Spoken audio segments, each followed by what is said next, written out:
배우 김수현 씨 사생활 논란이 뭐 계속되고 있는 것 같은데 일단 디즈니이 플러스에서 공개하지 못하는 작품 관련해서 위약금 규모가 기사를 보니까 뭐 1,000억 원 넘을 수 있다 이런 얘기 있던데 어떻게 이런 액수까지 나올 수 있는 건가요? 일반적으로 이제 엔터테인먼트 관련해서 계약을 맺게 되면 보통 이제 제작비가 들어가죠. 이제 광고를 하는 경우는 광고비, 그다음에 이제 제작비 이런 게 들어가는데 이게 엄청난 돈이 들어갑니다. 지금 이 디즈니랜드 오리지널 관련된 넉오프 이것이 한 600억 제작비가 들어갔다는 거 아닙니까? 네.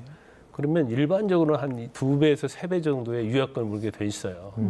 그런데 이렇게 금액이 많을 때는 꼭 2~3배라고 볼 수는 없죠. 그러면 엄청난 거 아닙니까?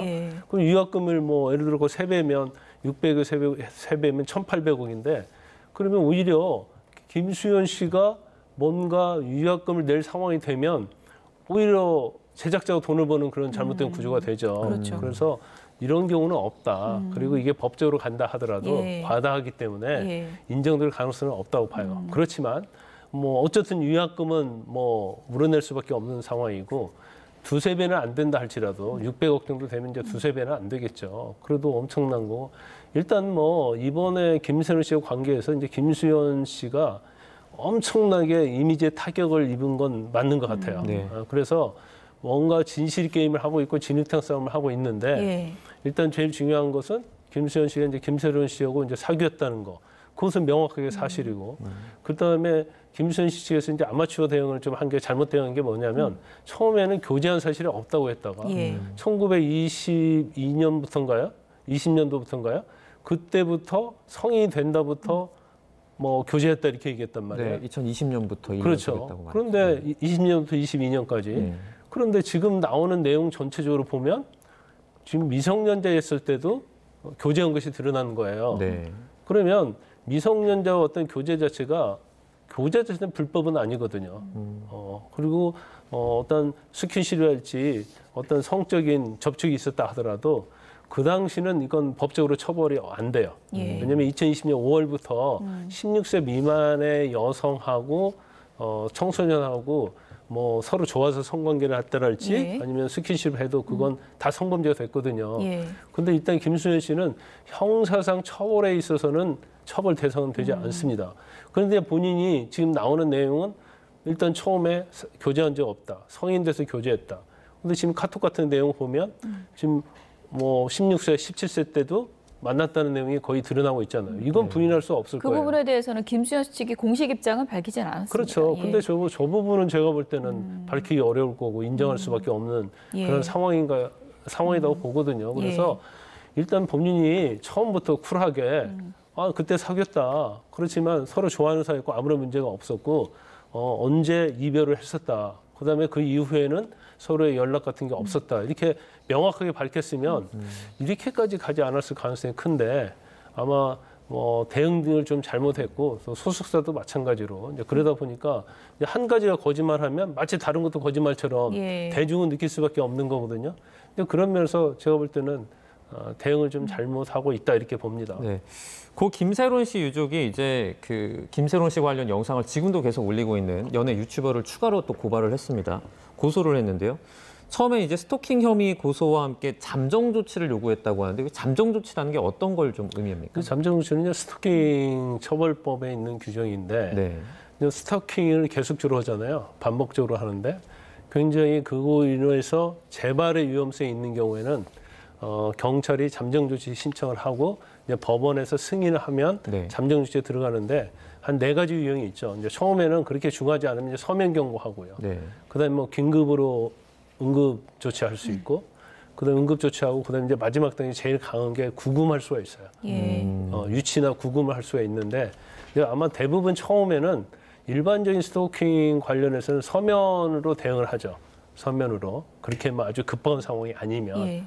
그래서 이제 사전에 일단 경찰이 응급 조치하고 그다음에 검사를 통해서 법원에서 승인을 받는 경우도 있지만 아마 제가 볼 때는 뭐 어떤 재발이 어떤 신체적에 대한 그런 스토킹이 아니기 때문에 서면 정도에 의해 잠정 조치가 이루어질 가능성이 크다 이렇게 봅니다. 어쨌든 이제 본질적인 건 고 김세론 씨와 김수현 씨 측의 이제 관계, 그 서로 간의 그 양측 간의 이제 공방에서 이제 비롯된 거고 어제 이제 김세론 씨 유족 측에서 기자회견을 열면서 두 사람 간에 이제 오갔던 뭐 카카오톡 메시지를 이제 공개하기도 했습니다. 저희가 뭐 내용을 세세히 읽진 않겠지만 김새론 씨가 미성년자였던 시절에도 연인 관계였다는 것을 입증하겠다라는 취지로 유족 측에서 이제 밝힌 내용이고요.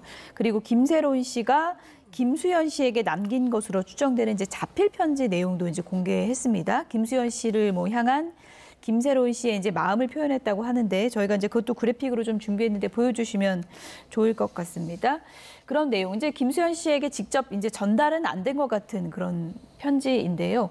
이런 것을 이제 공개하면서 김새론 씨 측도 이제 이게 더 이상 논란이 되지 않았으면 좋겠다라는 이제 입장을 밝혔는데. 김수현 씨 측에서 이제 초기 대응이 좀 아쉬웠다라고 이제 표현을 해주셨잖아요. 네. 지금 이렇게 김새론 씨 측에서 이런 정황이 담긴 메시지 같은 것을 공개하는 이 상황에서 김수현 씨 측에서 좀 어떤 추후 대응이 좀 필요하다고 보십니까? 저는 제일 중요한 것은요. 솔직한 이야기를 해야 하는 거죠. 솔직하게. 예. 이게 뭘 숨기려고 하니까 뭐가 계속 나오잖아요. 그러면서 마치 부도덕한 사람처럼 그런 이미지를 스스로 형성하게 되는 거예요. 물론 뭐 제가 뭐 볼 때도 유족 측이 잘했느냐, 김수현 측이 잘했느냐 이 부분은 뭐 제가 논외로 하겠어요. 예. 왜냐하면 거기에 대해서는 뭐 양쪽에 대해서 서로 비판적 시각을 가진 사람이 있고 의견이 충분히 예. 다를 수 있으니까. 근데 이제 김새론 씨 측에서는 뭐 외부적으로는 일단 이제 김새론 씨의 억울한 죽음 그리고 김수현 씨와 관계에 있어서 그런 것들이 김새론 씨의 어떤 사망에 영향을 미쳤다. 그렇게 보고 있는 거죠. 예. 그래서 이걸 좀 풀어주겠다는 취지인 것 같습니다. 그러면서 이제 공개를 하기 시작한 거 아니겠어요? 그런데 지금 카톡 공개하고 자필 편지 공개하고 이제 두 개를 나눠볼 수 있는데 카톡 공개한 내용 자체를 보면 이것은 미성년자였을 때, 청소년 때 사귀었다는 것을 나타내기 위해서 예. 공개를 했다고 봐요. 그래서 그러면 사귀었는데 뭐가 문제냐? 그러면 어떤 성적인 스킨십이랄지 그런 게 있느냐 문제인데 카톡을 보니까 뭐 쪽 해줘 그런 말 있잖아요. 예. 근데 그걸 실제로 해달라는 취지의 얘기가 있잖아요. 네. 근데 이것만 가지고는 정말 스킨십이 있었는지 없었는지 그건 알 수 없는 거고 또 언제나 같이 안고 있을까라는 내용이 있어요. 그러니까 뭐 1년, 3년 그러니까 그때까지는 서로 앉는다랄지 그 정도 행동은 없었을 가능성이 크다. 그래서 저거 자체로만 봐서는 어떤 미성년자하고 어떤 성적인 접촉이 있었다고 볼 증거로는 좀 부족하지 않나 싶습니다. 네, 마지막으로 김수현 씨가 이제 자신의 사생활을 폭로했다는 유튜버를 추가로 협박 혐의로 고발을 했거든요. 네. 그 처음에는 하이탈이 사진에 따른 어떤 성폭력 관련 처벌 등에 관한 특례법 위반 혐의로 고발을 했었는데 이제 두 번째예요. 어떻게 보셨어요?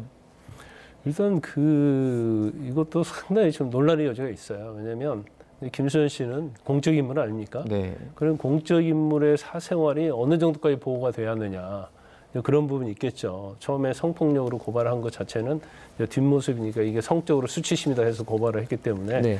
그래서 결과적인 문제는요. 김수현 씨가 얼마나 공적 인물로서 참아낼 수 있는 범위가 어디까지냐. 예. 그거에 따라서 유법성 여부 판단이 결정이 될 겁니다. 네. 뭐 추가 폭로전이 진흙탕 싸움으로 가지 않았으면 하는 생각이 드네요. 지금까지 김광삼 변호사였습니다. 고맙습니다. 고맙습니다.